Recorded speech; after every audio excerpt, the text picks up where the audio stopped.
د اختر په ورځ یو څو مستحب او مسنون اعمال دی چې د هغې اهتمام هر مسلمان نه پکار دی. د ټولو نه اول دا چې د اختر په ورځ سحر وختي پاڅېدل، چې څومره هم کوشش کوي چې سحر وختي پاڅېدل او د هغې نه پس بیا چې کله وختي پاسو نو د سحر لمونځ د خپلې محلې په جماعت کې ادا کول او د هغې نه پس د جسم چې کوم زیاتي یختان دي هغه کټ کول او بیا د هغې نه پس غسل اهتمام پکار دی او بیا د هغې نه پس د مسواک اهتمام پکار دی، خو دا مسواک د اودس نه علاوه دی. او بیا د هغې نه پس چې کومې زمونږ کپړې نوي کپړې جوړې کړي چا د نوو کپړو استعمال که نوي نه نو په خپلو کپړو کې بهترینې کپړې استعمالول او بیا د هغې نه پس د خوشبو استعمال د نارینهو دپاره د زنانو د اهتمام نه دی پکار. او بیا د هغې سره سره د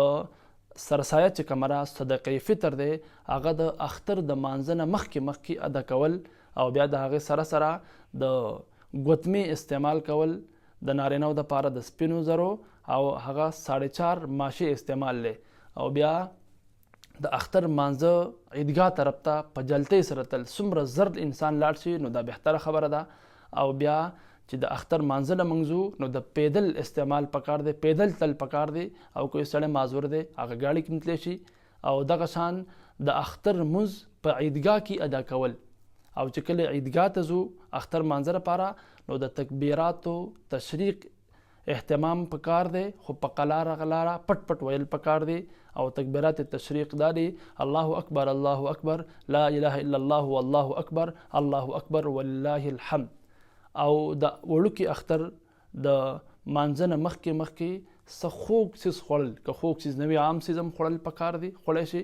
او چې کله د اختر لمونځ وکړي نو د اختر مانځه نه پس د وړوکي بیا لاره بدلول، په بله لار راتلل دا هم بهتر عمل دی. او چې کله لمونځ وشي د هغې نه پس د خلکو سره په ښه طریقه خوش اخلاقۍ سره میلاوېدل او دې سره سره د اختر د ورځې چې زمونږ کوم غریبانان دي مسکینان دي د هغو سره تعاون کول او د خپل وس مطابق صدقه وغیره کول. او بیا د کور کې چې کوم منګه خوراک وغیره کوو نو د خپل وس مطابق په خلکو باندې لږ پراخوالی کول، لږ ښه څیز راوړل او دغه شانتې د اختر په ورځ باندې د جوبې استعمال کول دا هم بهتر عمل دی.